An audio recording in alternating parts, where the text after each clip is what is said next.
Okay, let's take a few moments to talk about heart failure. Heart failure actually occurs when the muscle itself, that cardiac muscle, is unable to pump effectively, and that results in inadequate cardiac output. It can happen, we can have myocardial hypertrophy happening, we can have pulmonary and systemic congestion. The heart is unable to maintain adequate circulation to meet the tissue's needs. It's a result of either an acute or a chronic cardiopulmonary problem, for example, systemic hypertension, an MI, pulmonary hypertension can cause it, dysrhythmias, heart valve disease, pericarditis, and cardiomyopathies. The severity of heart failure is graded by the New York Heart Association, that's the NYHA Functional Classification Scale, indicates how little or how much activity it takes to make a client symptomatic, and symptoms would be chest pain, shortness of breath. It goes from class 1 to class 4. Class 1, the patient has no signs at all with activity. Class 2 has symptoms with ordinary exertion. Class 3, the client will display symptoms with minimal exertion. And then class 4, they actually have symptoms while at rest. So they have shortness of breath and chest pain at rest. Low output heart failure can initially occur on either the right or the left side of the heart. Left-sided heart failure, which is ventricular, results in inadequate left ventricle cardiac output, and consequently we have inadequate tissue perfusion. On the left side, we'll see systolic failure, which is where we have an ejection fraction below 40%, and there will be pulmonary and systemic congestion. And diastolic heart failure, which is inadequate relaxation or a stiffening that prevents ventricular filling. With right-sided heart failure, we see inadequate right ventricle output and systemic venous congestion. So that would be the peripheral edema. And an uncommon form of heart failure is high output failure, which the cardiac output is either normal or above normal, and that's kind of uncommon. So for health promotion and disease prevention, we want our patients to maintain exercise routines, to remain physically active and consult with their provider before starting any exercise regimes.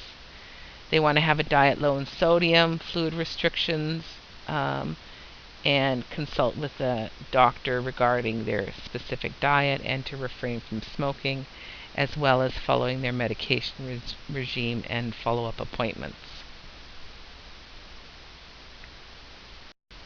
Okay, so what are the risk factors for these 4 different situations? Left-sided heart failure. We see hypertension, coronary artery disease, angina, MIs, and valvular disease, both the mitral and the aortic. Remember, we're on the left side. And then on right-sided failure, we're going to see left-sided failure, so it backs up to the right.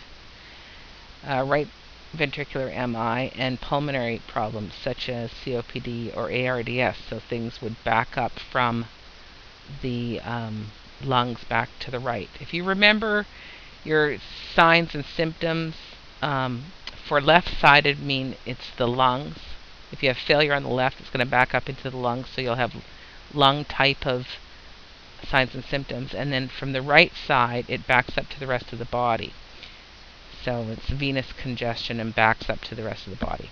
I'll talk about that more in a minute. With high output failure, there's going to be an increased metabolic needs. They may have septicemia, so you'll see a fever, anemia, and hyperthyroidism with high output failure.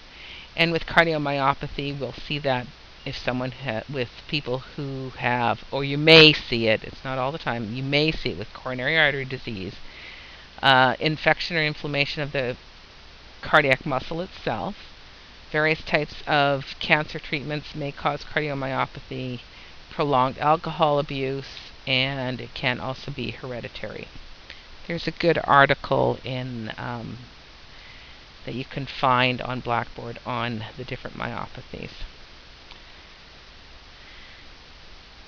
So with older adults, we're going to see systolic blood pressure elevated, and that puts them at higher risk for coronary artery disease and heart failure, and that's just age itself that does that. Okay, so now let's talk about the signs and symptoms of left-sided versus right-sided. Left to the lung.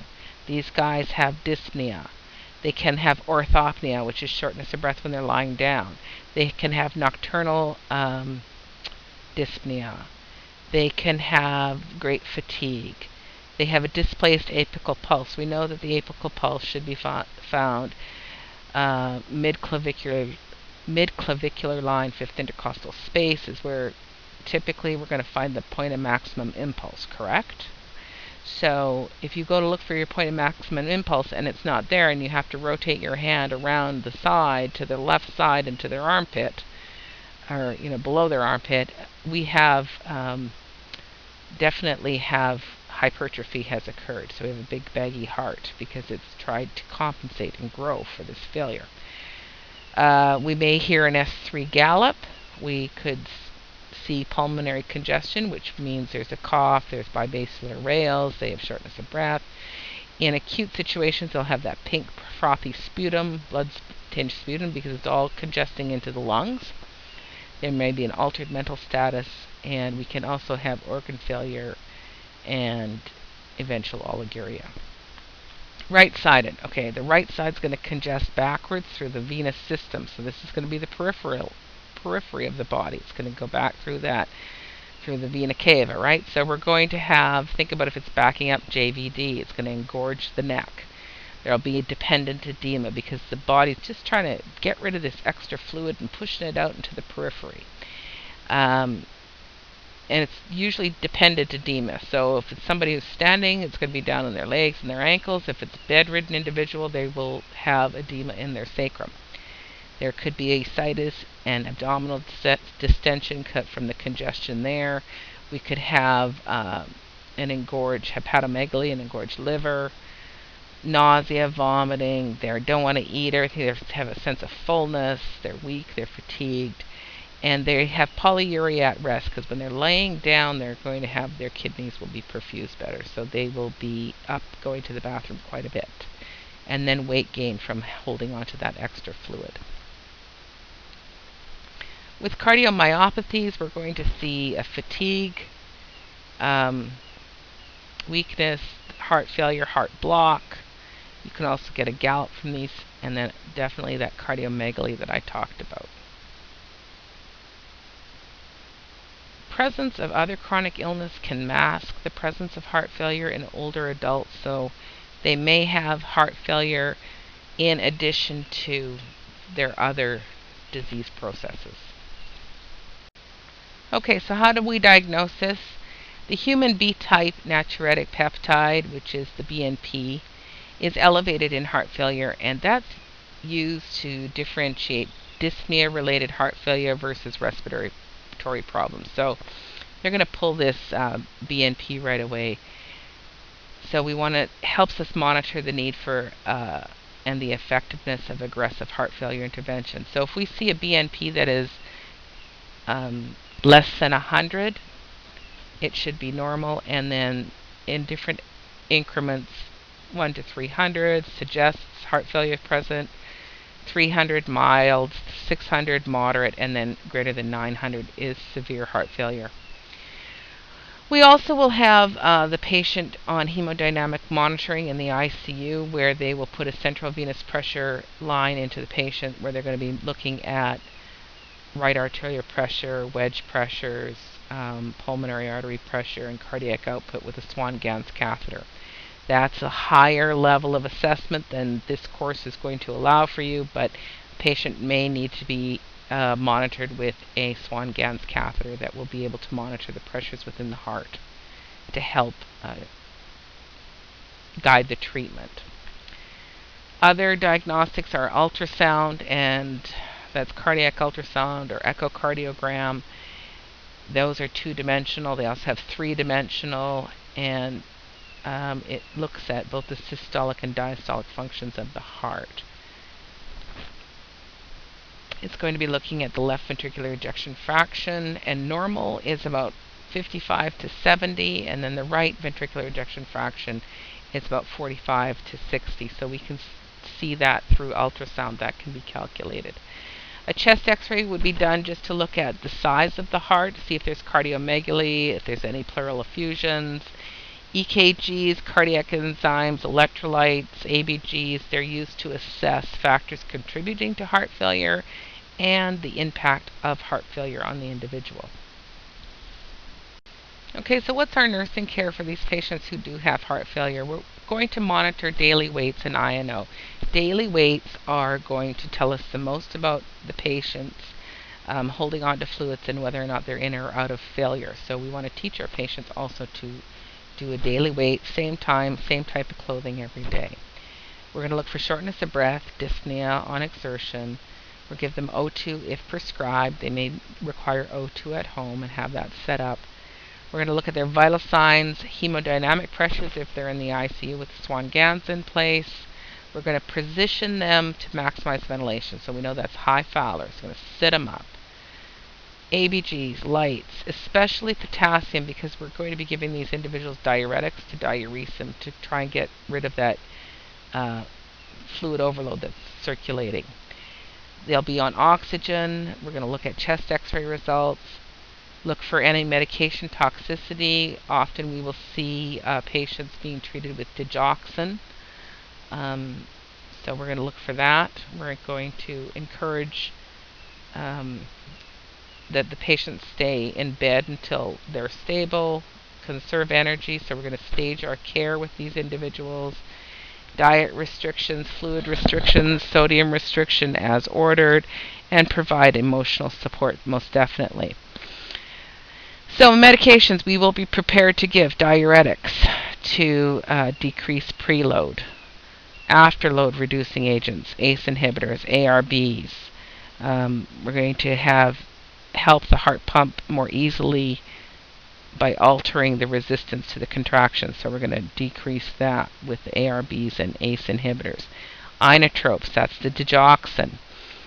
That's going to be used to increase contractility, and therefore we will have an improved cardiac output. Vasodilators may be used. That's going to help to reduce preload and afterload and decrease myocardial oxygen demand if we use a vasodilator such as nitro. And then we may actually even end up giving human B-type natriuretic peptide such as Nestoride, which is used to treat acute heart failure by causing natriuresis, which is the loss of sodium and vasodilation. And that has to be given in a separate IV line because it's compatible with many, many, many, many things. So it can cause hypotension as well as a number of cardiac effects that includes V-tach and bradycardia. So these patients must be closely monitored. We're going to be checking their BNP levels while they're on this medication. And like I said, it has to be given a separate IV line. Primarily has a very hateful relationship with heparin, so we don't want to give it with heparin. Patients may also be on anticoagulants such as Coumadin, and especially if they have a history of thrombus formation. So who's going to get involved with these heart failure patients? Well, everybody pretty much. Cardiology department's going to be involved. Echoes, cardiac rehab, cardiac cath lab perhaps will be involved. Pulmonary services also. We want to manage the heart failure through with these expertise. Respiratory service for inhalers, breathing treatments, airway management. We're going to have our respiratory therapist involved. Like I said, cardiac rehab. We might have nutritional services come in, get the dietitian in to promote a low sodium and a low saturated diet. Surgical interventions, ventricular assist devices. The slide, the guy on the right has an LVAD on. It's on his left ventricle. It's assisting with, usually it's a bridge to transplant. And it's a mechanical pump that assists the heart that's too weak to pump blood through the body. These are for patients who are eligible for heart plants or have severe end-stage heart failure, and they're not candidates. they can go home with these little pouches around their chest. They can live a fairly active lifestyle. Of course, there would be no submerging, so no swimming, no hot tubs, that kind of thing. This is done, obviously, it's a surgical implantation, and patient has to be NPO, informed consent, done. And then post-op, we're looking at vital signs, incision care, pain management, that kind of thing. On the left here is not a really good image because it came off the internet and has that tree in front of it, but it shows how they put a transplanted heart onto the platform of the old heart. There's different methods of doing this, but this is a standard one where they actually just leave that platform or the back of the old heart there to sew on the new one. It's end-stage heart failure patients get this. Immunosuppressant therapy is required after transplantation for life, and a huge follow-up. They have to take their meds as prescribed. They're on diuretics in the morning and the afternoon. They'll have to have a fluid restriction. It's interesting that these new hearts actually develop coronary artery disease quite a bit, so they have to watch for that, and their life is still closely monitored. I mean, their world isn't incredibly, well, it is changed because they live longer, but they still have a great deal of care they have to maintain with that transplanted heart in place. They have to do daily weights, notify the provider if they have a change of 2 pounds in 24 hours or 5 pounds in a week. Regular follow-up with the provider. They need their vaccinations. They need to stay on diuretics and increase potassium intake as well. So they need some dietary consultation.